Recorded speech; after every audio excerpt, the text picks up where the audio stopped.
ko lang kahapon. Konti na lang ano. Baka may masabi ako kasi sabi mo na ako, baka may masabi ako na hindi na ano sa inyo. Tamaan yung iba.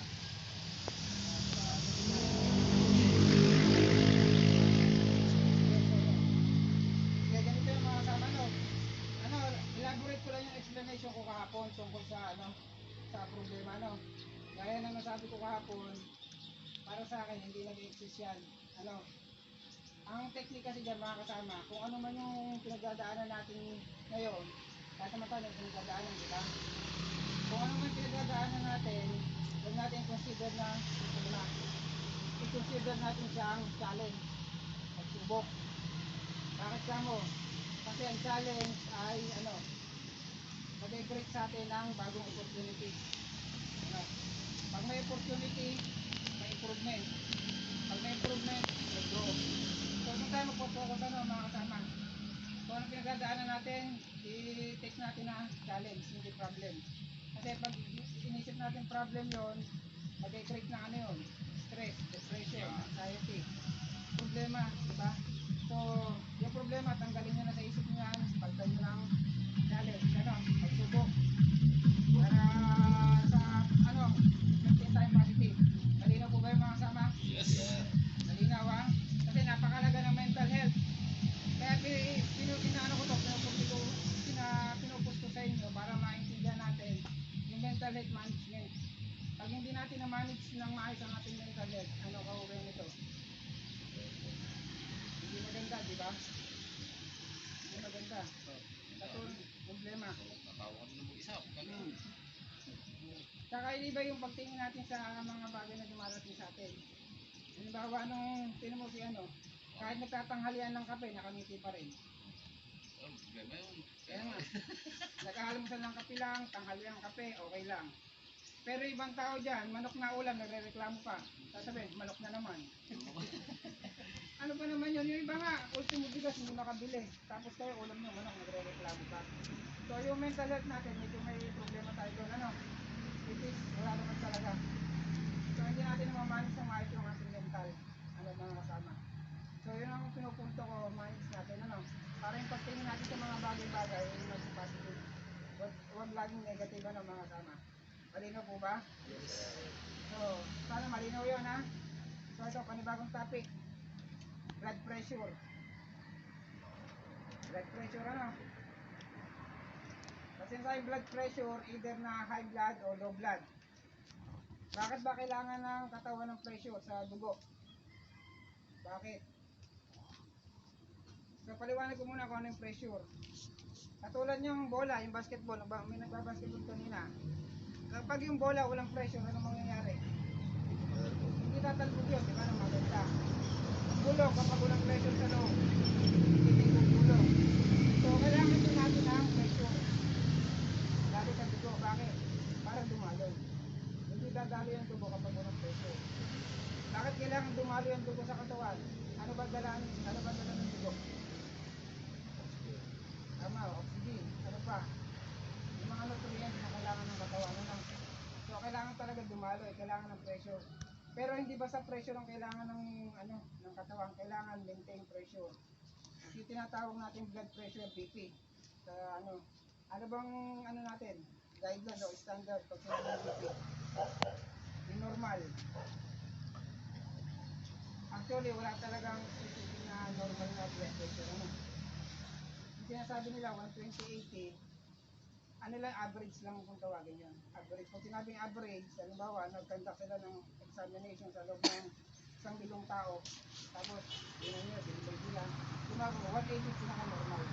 Pero may tao kasi na normal na 110/70, 90/70. Nanay ko, 90/70. Hindi sa low blood pressure normal yun. So, hindi 120 o pag nagpa-BP kayo at hindi 120/80 ang dugo nyo, huwag nyo isipin low blood kayo, high blood. Walang ganun na mga kasama na. Disclaimer pala, hindi ako doktor ha. Pero sineshare ko lang yung at least na konting alam ko ano, mga kasama. At least aware tayo kasi sa mga may alam mo mga kasama. So balik tayo sa blood pressure ano mga kasama. So kailangan ng dugo, kumali sa katawan kasi ito may dalang oxygen, saka nutrient. Ano mga kasama. So ano ba yung mga sintomas na hindi gumadali ng mga isang dugo? Pag muna ako sa mga ko, kaya tayo nagkakaroon ng high blood. Ay, mga ano, kinakain. Number 1, kinakain. Yung pumapasok sa katawan. Ano? Pangalawa, yung lack of activity. Ano? Lack of activity, lagi ko sinasabi sa inyo, yung particular sa mga overweight, ano, mga kasama. Ano tayo, more on activity tayo, no? Tsaka yung sa, ano, proper diet natin, ano, mga kasama. Isa pa, yung pang sinasabing, ano, yung namamana, ang hypertension, high blood, namamana ba yun? Namamana ba? Yan. Sabi nila, ano daw. Hindi naman mana yun. Hindi namamana yan, ano, mga kasama. Tanong kayo kay Doc Atoy. Okay, pero ano lang kayo, room, ano, room. Is lang kasi yung cells mo, kaparehas ng cells ng mga nililin natin. Kaya, pero pag parehas kayo ng ginagawa, ng kinakain, mati, kung anong sakit nila, hindi nyo malulusok. Kasi halos yung sakit ng cells na gumagalit sa inyo, di ba? Magkakamakaganda sa inyo. So ano pang ano, yung high blood pressure, paano ba natin ma-maintain? Yung sinasabi ko, ang cause yung hindi tamang pagkain, sabi ni Ren. So, ay yung ano ba, control doon, proper diet. Yung lack of activity, poor activity, proper exercise. Yan yung mga kasama. Ano pa? Bukod doon mga kasama. Siyempre yung tulog. Ano? Yung mga lagi napupuyat dyan. Ang tao, ang pagpupuyat, ang pinaka ano, isang dahilan para may na-resistensya natin, ano mga kasama. Ano? Pag may na-resistensya natin, ano, apektado? Productivity ng trabaho. Diba? Kaya gusto namin dito, siyempre healthy kayo, hindi lang sa physical, pati sa mental. Kasi pagka hindi kayo healthy, apektado ang productivity natin dito sa site ng mga kasama. So ano pa, bukod sa ano, exercise, pagkain, tulog, ano pa?